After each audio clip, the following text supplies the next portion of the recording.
Today I'm going to do a Q&A. I posted on my Instagram that I was going to be doing one of these, and I said you could ask me anything. So some of these questions are garden related. Actually, I think all of them are garden related. But I didn't want to just do a sit down Q&A and you just have to watch me talk the whole time. So I am going to be starting some more flower seeds today. This is a 72 count tray. So I have some Blue Victoria salvia that I'm going to be starting today. I did plant some salvia in my parents' yard for Mother's Day, and so far so good on the salvia. It seems to be deer resistant.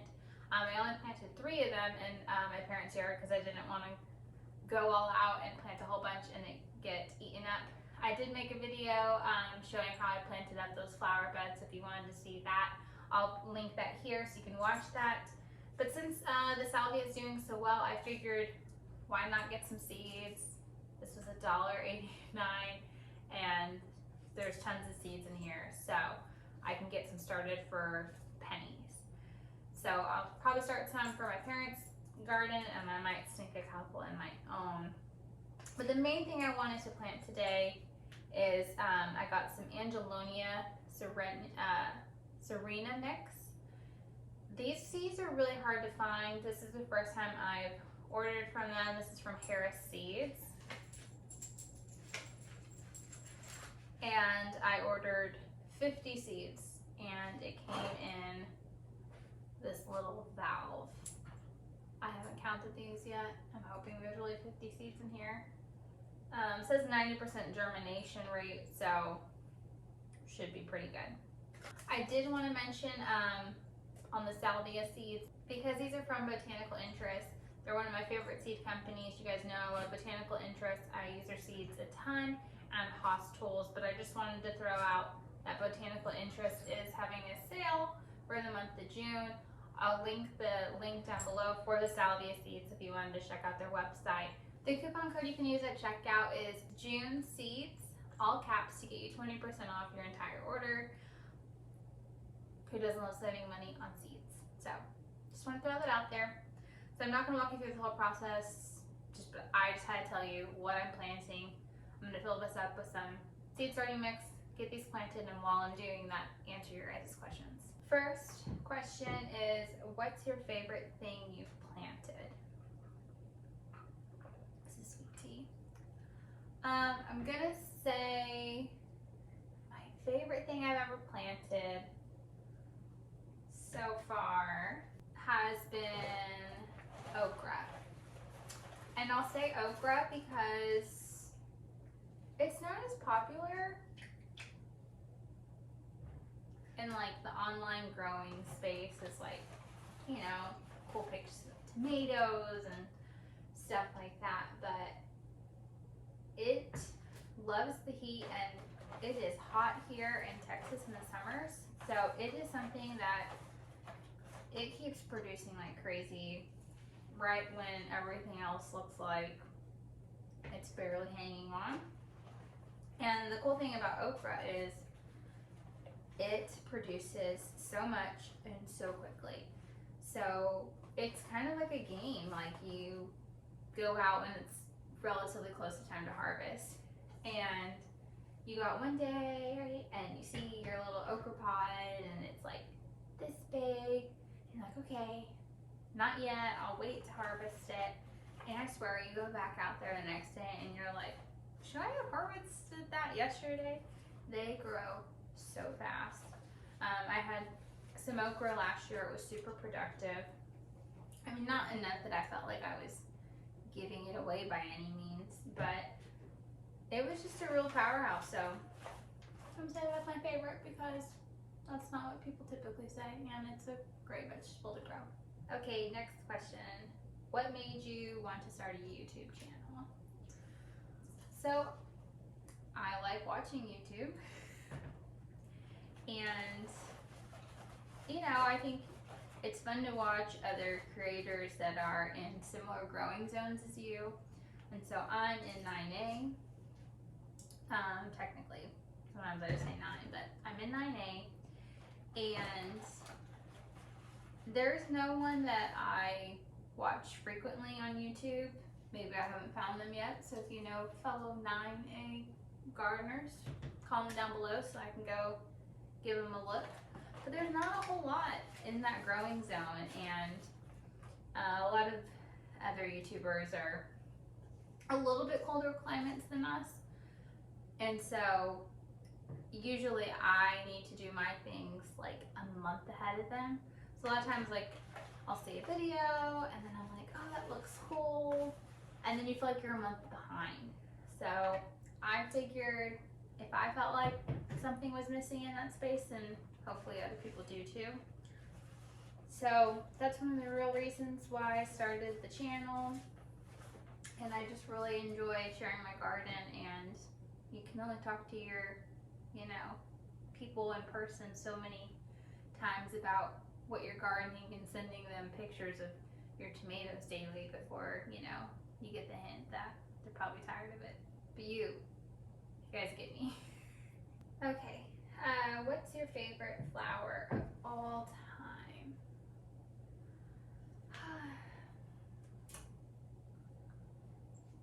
I would say, so far, right, this list is ever changing, so don't hold me to this. My favorite flower of all time to grow has been snapdragons. They're just so pretty. I actually have a small bouquet right here because I'm growing them. If you haven't seen that, I have them planted with my strawberries actually. They're a cooler weather crop flower, and so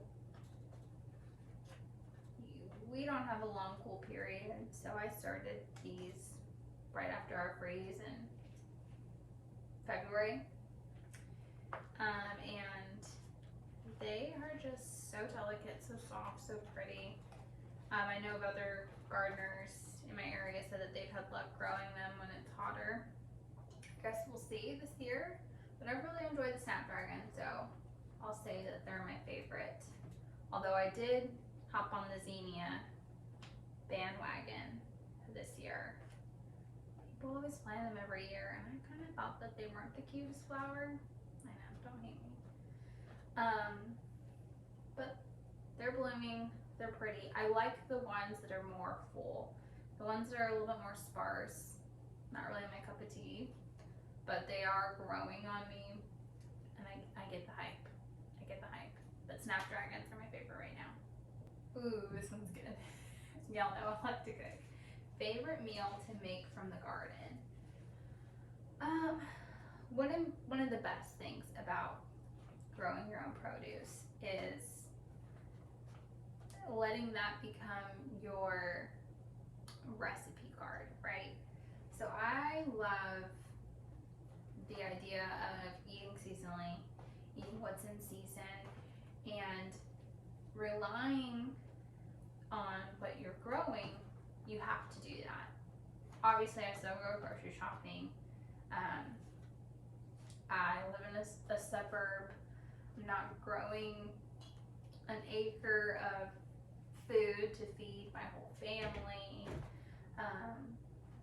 I have a couple raised beds, and I use containers where I can, and I just really enjoy the process. But yeah, I just love whatever's growing and then being like, okay, I have this harvested, what am I going to cook with that?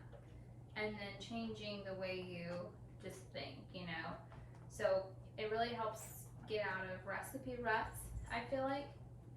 You know, sometimes you feel like you're making the same kind of meals again and again and again, and that really helps mix it up. But one of my favorite meals I've made, and I'll link the recipe down below. I think it's actually in Chrissy Teigen's cookbook. I don't have the cookbook, but I saw the recipe on Pinterest because someone took a screenshot of it. But it's chicken breast stuffed with, I think it's cream cheese, fresh herbs, so use those from the garden. And then you wrap the chicken breast in prosciutto.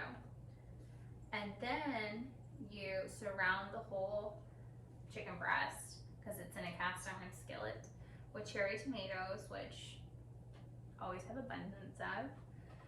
And it was just a not complicated dish that used a lot of herbs from the garden, cherry tomatoes from the garden, and it just looked more elevated than just roasted chicken breast, you know? So I really like that recipe. It was really good. Made it a couple times. I'll link it below if you wanted to whip it up yourself. So far that's my favorite recipe, but let me know, what's your favorite thing to grow and then cook with it? Okay, someone said, tell me more about Garden Pup. So, I think in my corn video, Garden Pup was there. So Garden Pup is my dog. Her name is Honey. She's actually at my feet right now, so if you hear her little collar making noise, it's just because she's being a dog. But she's a Maltipoo. She is 2. She's 2. Look at that. And she's like my little baby. She's a little princess. She's scared of everything. She's the cutest. And she poses for pics. She loves the garden. She checks on the garden. Literally. Like she crawls up on the side of the raised beds to see what's happening. Keeping everything in check. She's so cute. Okay, I got all my soil finally in here. Move away my soil bowl. Both the salvia and the angelonia require light to germinate, and so they both on the packets recommend just pressing the seeds into the soil. The angelonia, since I only have 50 seeds, I'm just going to plant 1 seed per cell and hope that the 90% germination rings true. Salvia, for the other 25 cells, I think I'm going to do like 2 or 3. And if I get more and I can split it up, great. Okay, how do you figure out what to plant and how to organize your raised beds? So first you need to figure out what growing zone you're in. That's always the first place you need to start. So you figure out your growing zone, and then there's lots of growing calendars that are out there that will tell you what to plant each month. And some of them even say, you know, when to start things indoors, and I reference that a lot. Especially when you're first like starting the garden and you're trying to figure out, you know, how long does something take to get established if you're going to start it inside, to move it outside. So I found those calendars very helpful. So figure out what growing zone you're in, then figure out what you can grow in that time of season you're in. So if you are in the south, we can't grow cool weather things in our June. If you're somewhere more northern, you can, but I'm not growing spinach here in June. So that's the first thing I do is figure out what I can grow in that season that I'm in. Can't believe this is 50 seeds. Then, because I am very particular, I have usually, oh, that's 2 seeds. Usually I pull out all my seeds because I made a video on how I organize my seeds, and then I'll be like, okay, I'm gonna plant squash. So then I'll grab that container that has all my squash, and then I, you know, just dream up for a little bit. What kind of squash do I want to grow? You know, and then you go look at the seed catalog, see if you want to order anything. That happens too. But once I do that, once I pull out my seeds, figure out what exactly I want to grow that will grow in the season that I'm in, I usually on paper, I will draw out my raised beds. So I have 4 big, larger raised beds. So I draw those out. You don't understand how hard it is to get 1 seed per cell, and I've already messed up a ton. So then I draw out my 4 large raised beds, and since I have not a large space, I kind of go by the square foot gardening method. So I'll just Google, especially when I was first getting the hang of things, I'll Google how many bush beans can I grow in a square foot. So it's 9. So on my piece of paper, I would divide my raised beds by the square feet. So I'd put them in little blocks. And then I would say, okay, I want to grow beans right here. I can grow 9 beans per square foot. And I just kind of build from that. And just kind of build from that. See? Not anymore. And just keep going until I have the beds filled and I've picked everything I wanted to grow that season, which is why I've really been enjoying grow bags and pots, because those are kind of for the areas where, you know, your beds fill up quick, and sometimes you want to grow more things, and so I found those to be really handy when I planned out everything, and then all of a sudden I'm like, but what if I had potatoes? Stick them in a grow bag. So that's how I plan. Someone asked, do you have any fire ant problems in raised beds? And I don't.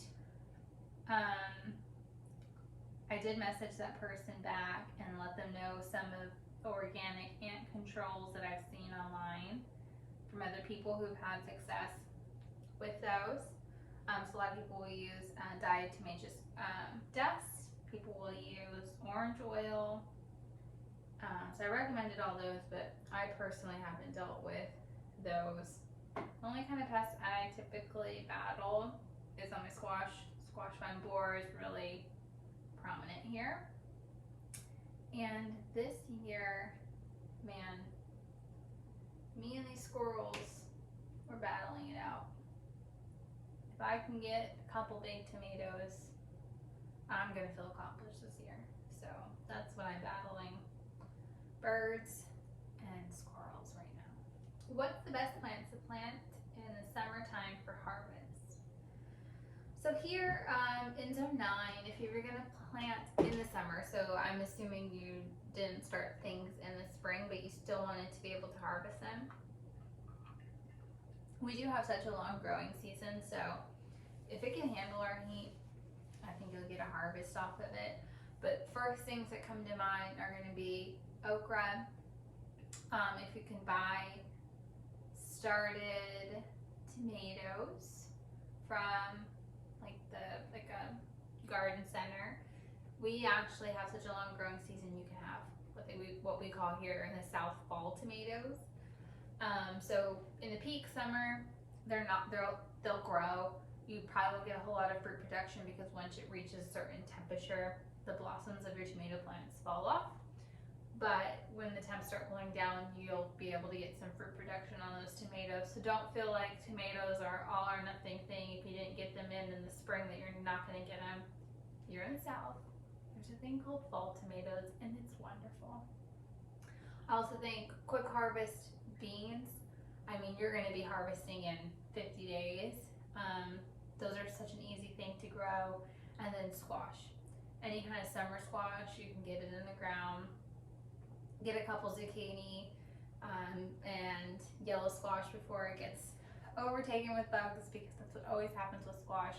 But those are my top ones. I would get some okra, beans for sure, squash, and then if you still want tomatoes, go pick some already started plants from the garden center and put them in your garden. What inspired you to garden? So this is the first larger garden in my own home, and I've always enjoyed, eating fresh, cooking. So for throughout my childhood, we would always have like small patches of stuff. You know, we would plant a couple watermelon plants, you know, and then we would go out and check on them, get the watermelon, eat them fresh from the garden, but it wasn't really like an established garden, you know. We would grow a couple things. Sunflowers were always really popular in my house. And then as I got older, my parents bought me a tower garden. Don't know if you've ever seen those. They're like hydroponically grown. So I toyed around with that and grew, you know, like lettuces and cucumbers in it, even jalapenos, and that was really fun. And then, you know, when things in the world kind of slowed down and we were just home a lot, and the only place you could really go was the garden center. So I just kind of kicked that, you know, up a notch, and I just have really been enjoying it since then and sharing it with others. So I guess inspired me. We've always done it a little bit, and you know, now it's just a snowball effect. It just keeps growing and growing. So yeah, I don't know. And now I just really enjoy having fresh food, knowing where your food comes from, growing organically, you know, learning the whole process of something from such a small seed to eventually, you know, when you get to harvest whatever it is, a flower, fruit, vegetable. It's just a neat, interesting thing to see how our ecosystem works, and you know, I'm all about, you know, that. Okay, they definitely gave me more than 50 Angelonia seeds, because even with me misplacing some seeds, I only have 12 cells left for salvia, which I think is gonna be fine. What's your favorite veggie slash fruit slash flower to grow? I'm gonna just assume you mean what's my favorite out of all of those. I already answered what my favorite flower is right now. And I guess I said my favorite vegetable was okra earlier. Then I'll do fruit. That's all that's left. I'm gonna say strawberries. I did a whole video planting my strawberries. That has been such a delight to have just fresh berries. I would love to do more berries. Don't know if it's gonna happen in the space that I'm in now, because I think it would have to be in pots, and I don't know if I can convince my husband to have more pots around the house. But strawberries, they've been so yummy. If you haven't had a homegrown strawberry, that is one of the things that night and day difference. They're fully ripe. You take a bite into them, and the complete flesh is red. Not like when you go to the grocery store. Even when they're in season, I feel like you can buy strawberries at the grocery store and they still have a white center a little bit, you know, like a ring. These are so sweet, so tart that like your jowls like tingle, because it is just like nothing you've ever had before. So that's my favorite fruit to grow. I would love to have space to grow more. Maybe we can convince Mr. Johnson to let that happen.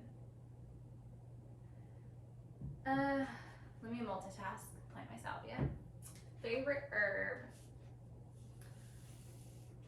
I'm gonna say, I'm gonna cheat. I'm gonna say my favorite summer herb is basil. You can't grow basil all year long. I can get away with growing some other perennial herbs here. So I'm gonna say basil is my summer herb.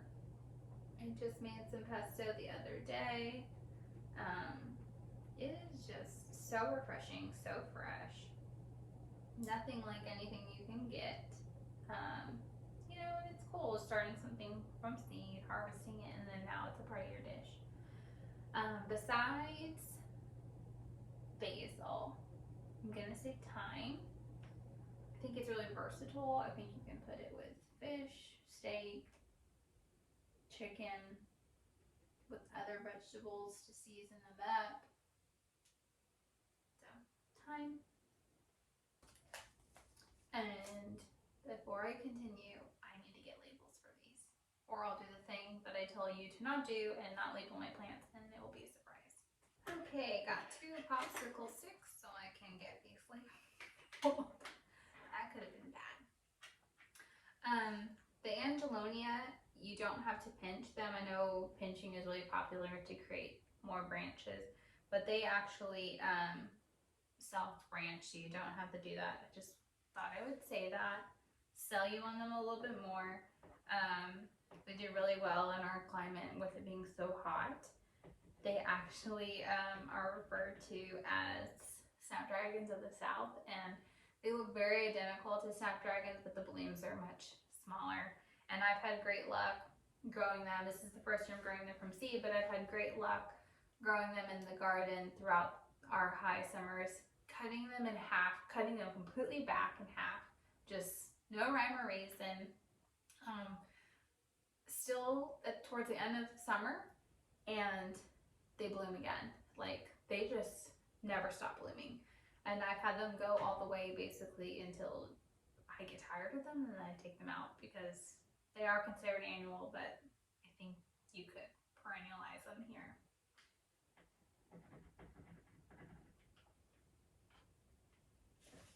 Blue Victoria Salvia. Someone said, if I start growing on my apartment balcony, do you think I'd attract bugs inside? So, no, I don't think so.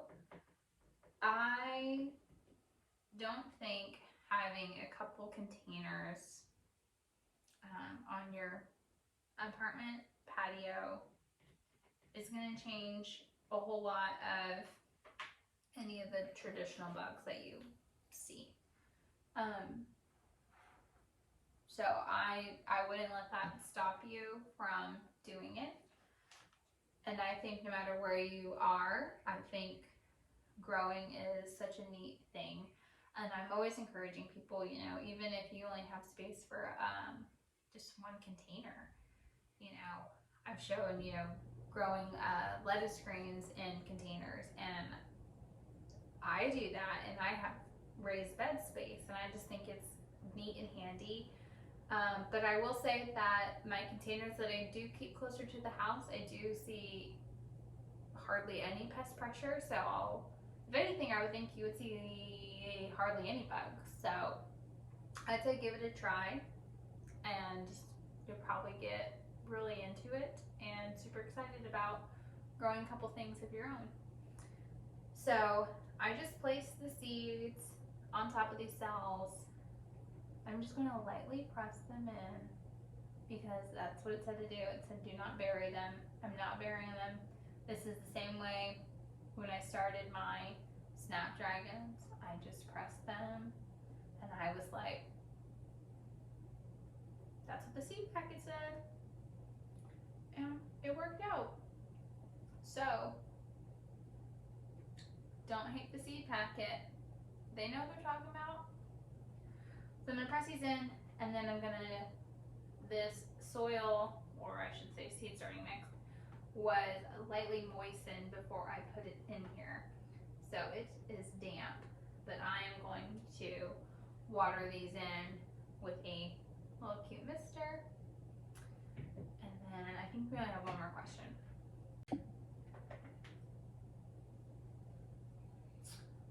What is your favorite thing to pickle? So, I think my favorite thing to pickle is probably jalapenos. Yeah, I think that's my favorite. And cucumbers are always fun.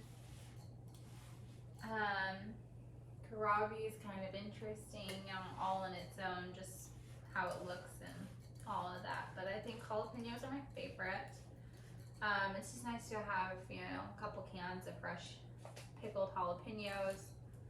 We make a lot of like homemade pizzas and tacos, and so having fresh jalapenos has been really handy. And man, they are so spicy. I don't know how much sugar they must be putting in other pickled jalapenos, but my pickled jalapenos are spicy. My jalapenos in general are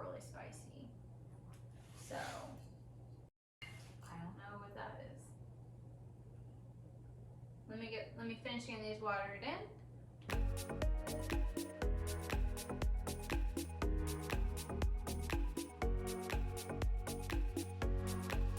Okay guys, that is it. I have got my plants planted. I'm gonna put these under the grow lights because like I said, they do require light to germinate them. So I'm just gonna keep these on the same timer that I had for when I started my tomatoes and peppers, so about 14 hours a day. So I'm gonna put these under the grow lights, but I just wanna say thanks for asking all the questions. If you enjoyed this video, give it a thumbs up so I know you enjoyed it. And if you found this video fun and interesting, let me know. Maybe I'll do another one here soon.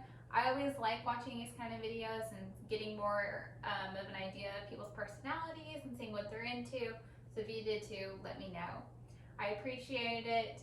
I'll see you in the next one. Bye. Thanks for hanging out with me, guys. I'll plant with you later.